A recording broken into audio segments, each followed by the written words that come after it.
state of Kansas. Senator Marshall, I really want to thank you for joining us again here on Breitbart News Saturday. Yeah, Matt, good morning to you, to your listeners. We've got so many great stories we need to talk about this morning, so let's get at it.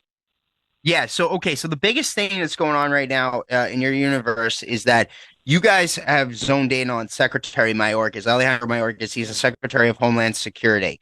He told you in a committee hearing previously that he did not use his personal email address for official purposes. That has been proven to be untrue. A Freedom of Information Act investigation from Americans for Prosperity recently revealed that there are 400 pages plus of emails from Secretary Mayorkas using his personal email account for official business. What say you, Senator? Well, Matt, liar, liar, pants on fire. Mayorkas is a liar. And let's back up. Let's remember he's derelict in his duties, and he should be under impeachment right now in the House. So we anxiously await. He's charged with securing the border, and this is one more piece of evidence that they could throw there on their impeachment proceedings, that he lied to Congress. Again, credit the Americans for Prosperity Foundation for pointing out to us, several months ago, that Mayorkas was using his personal email for national security and exposing national security issues. It's even worse than we found out. Again, they wouldn't, after he lied to us and said no, he was not doing that he was automatically forwarding any types of emails to him on his personal email over to his national security secure line. That now the foundation, the AFP Foundation, has found 400 pages of emails with redactions. So if they're redacting something from his personal emails, that means it's a national security issue for all practical purposes. So he's caught red-handed. He's incompetent. He's derelict in his duties. He needs to be impeached. Right. Okay. So now, Senator, this comes on the heels as well of reports that the Chinese Communist Party has been hacking U.S. government and other email accounts, trying to gain intelligence on the United States. Microsoft put out a big thing about this last week, or a little over a week ago, warning about what the Chinese Communist Party has been doing. Are you concerned that the Chinese Communist Party, or perhaps other American adversaries on the world stage, whether it be the Iranians, the North Koreans, the Russians, etc., may have gotten access to sensitive national security information that Secretary Mayorkas was so wanton about using his personal email to share this stuff that they've clearly admitted is sensitive enough to have to be redacted, that he was sending on his personal email? Yeah, we would have to assume so, Matt. And, I've sat in the war rooms of different institutions and just watch the hack attempts come over, 5 or 10 every minute. And typically they're coming from the CCP, Russia, North Korea, and Iran, this axis of evil, of today's evil. So we know it's happening. We see it constantly. And let me just throw in another interesting fact. When I was in the border this spring, we had apprehended 8,000 Chinese nationals crossing the border. And typically for every 3 that we catch, that means there was a godaway as well. So thousands of Chinese communists have infiltrated America. We don't know who they are, where they are, that they're spies. That's exactly what they are. Think of the CIA when we go infiltrate other countries. So thousands of Chinese spies here in America. And don't kid yourself. They're reading all my personal emails, that if you don't have significant cybersecurity protection, the Chinese are very sophisticated. And just like DHS is able to read your and my emails, you can be damn sure that the Chinese are reading Mayorkas' emails on a daily basis. This is extremely troubling. Now, look, okay, so you mentioned the impeachment question. Obviously, you're supportive of impeachment. The Democrats control the U.S. Senate, but if the House were to impeach Mayorkas, and I hope they do, I hope you're right that they would. The Senate is controlled by the Democrats, but the Senate would have to do a trial. I don't know how serious it would be with the Democrats in control of it. But have you talked to your House colleagues about where they stand on impeachment. I know that a lot of them are supportive of it. From what I hear, Speaker McCarthy's willing to go for it, but there's a handful of members out there that are maybe not there yet. Where do you think things are at with regard to Secretary Mayorkas and an impeachment in the House? Yeah, well, Matt, what this administration, White House administration, is really good is creating crisis, and there are so many crises out there.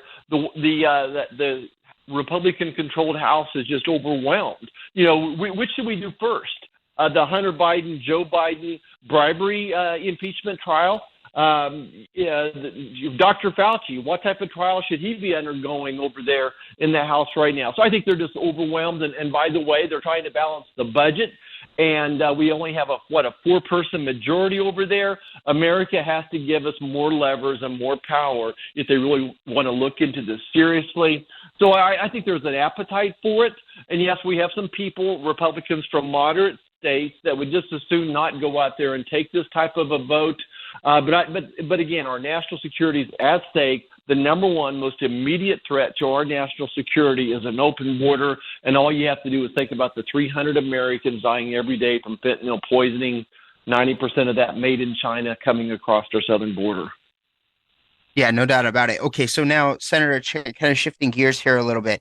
You've also been very aggressive in hammering the CDC, the Centers for Disease Control, on its quote unquote chest feeding guidance, the advising biological men to quote chest feed infants.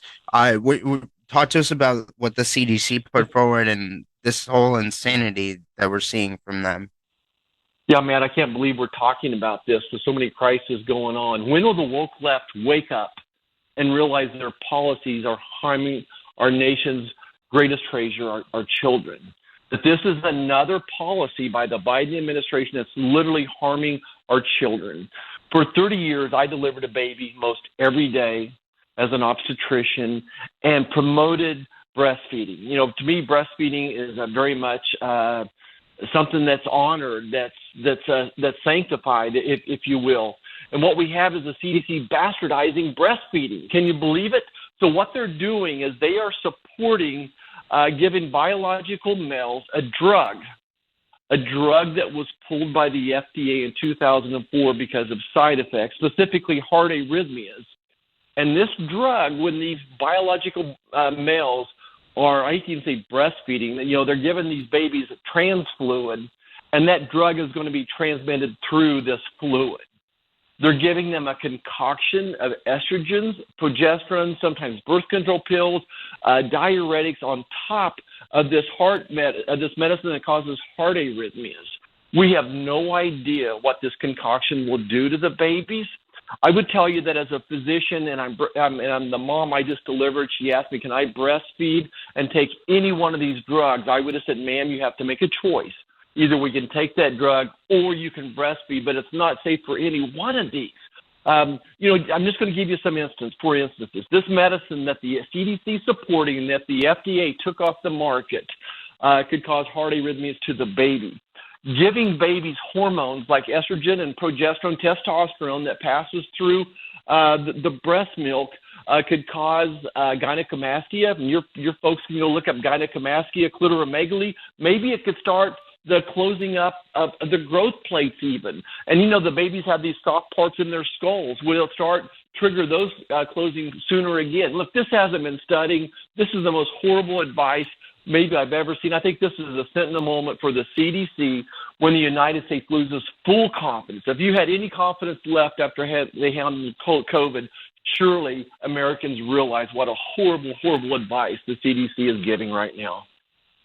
I thought the left believed in science, Senator, right? And by the way, just so for our listeners who don't understand, you were a doctor, an obstetrician for years before you were elected to the U.S. Senate. So I mean, this is your arena, right? I mean, you dealt with women who are giving birth and planning their lives and how to breastfeed and so on and so forth with their children. I mean, you know this area better than anyone. You understand the science better than anyone in the United States Senate. I thought they believed in science on this stuff, and yet they're experimenting in this way. that may hurt not just the man parent, the biological male parent, that it could hurt the child as well, and they don't understand the side effects of this stuff. Yeah, yeah. So the woke left uses science as a tool to justify their policies.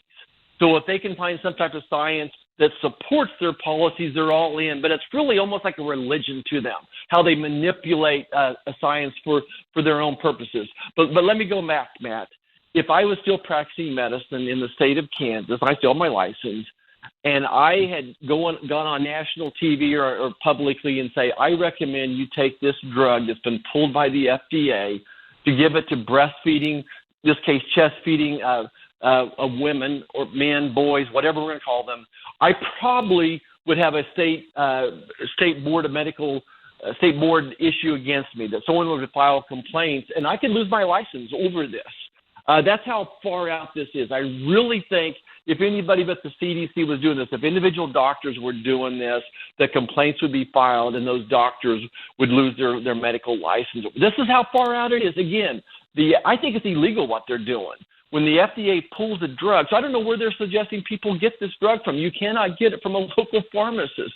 So they're going to have to buy it from out of country somewhere, somehow, get it illegally.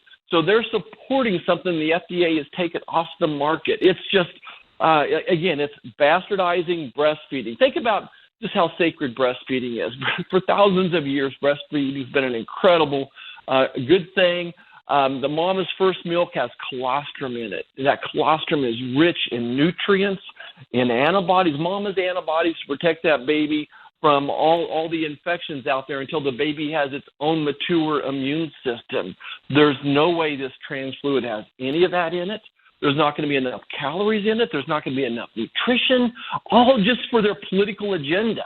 So you're sacrificing the baby's health for some biological male that wants to pretend that they're a mother. And it just, the breastfeeding is just one of God's miracles. So I just don't know how they could bastardize it like this. Yeah, it's really unbelievable. So, Senator, the last thing I would ask you about here is that, okay, so, and you mentioned this earlier, when you put together all of these problems, whether it's the Mayorkas stuff we were talking about at the top there, whether it's this insane chest feeding stuff that we're talking about, the CDC, or the million other things that we've got as problems with this current administration. They talk about Bidenomics and all this, and that's a total mess as well. The foreign policy on the world stage, total mess. Look, here's the deal. You were mentioning how Republicans need more leverage in Washington to be able to change the direction of this country. Obviously, we have a major election coming up next year. There's a historic opportunity for Republicans to retake the United States Senate. We had on Tim Sheehy, who's running for U.S. Senate in Montana earlier in the show. We're going to have Sam Brown, who's running in Nevada in the next segment. The point here is that there are, an ability for Republicans to retake the Senate. There's also obviously the presidential election.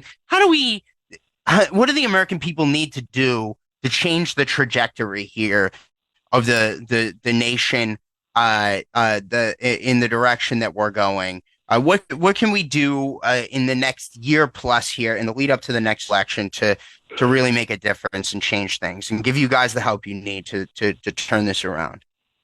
Yeah, well, what we can't do is keep doing the same thing and expecting a different result. I'll give a for instance. There are millions of born-again conservative Christians that are not voting for whatever reason. That there was enough born-again Christians that didn't vote that would have changed the presidential election results, let alone some of the results in the key Senate states.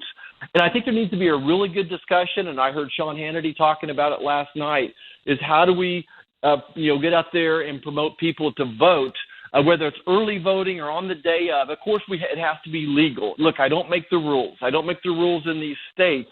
But, I talk about the NFL football. If they allow you to hold these days on the offensive line to protect Patrick Mahomes, then by golly, your offensive lineman better be holding to protect Patrick Mahomes. So within the states, again, the states have the control of what the laws are. The Republicans, conservatives, libertarians need to look at what your own laws are. How do we go out there and make sure people are indeed voting? And we need to embrace early voting somehow, some way. I'm all about secure elections, but these are the rules given to us. So we need to have a big focus on getting everybody to actually vote. There's, of course, monetary issues. The Democrats are going to outraise us 3-1 online. There's nothing I can do to change that. We're working hard at it. So there's financial resources that we'll need as well to at least be competitive in those competitive purple states like you mentioned, Montana. I think Wisconsin is feasible. Pennsylvania is possible. Arizona, Nevada. So we do have a great opportunity. If we don't do it this cycle, we're not going to do it for a decade. If we do not get the Senate back this cycle, it'll be more than a decade until we get it back. Yeah, no, I couldn't agree more. Senator Roger Marshall from the great state of Kansas, sir. I really want to thank you for joining us here on Breitbart News Saturday. Sir, where can people go to learn more about you, get involved in if they so choose? Yeah, marshall.senate.gov is our website, marshall.senate.gov, and then Twitter at Roger Marshall MD, at Roger Marshall MD. All right, Senator Roger Marshall, always a pleasure. Really want to thank you for joining us again here on Breitbart News Saturday. We look forward to having you back again soon. Again, folks, Breitbart News Saturday here on Sirius XM 125, the Patriot Channel. I'm Matt Boyle, our Washington Bureau Chief for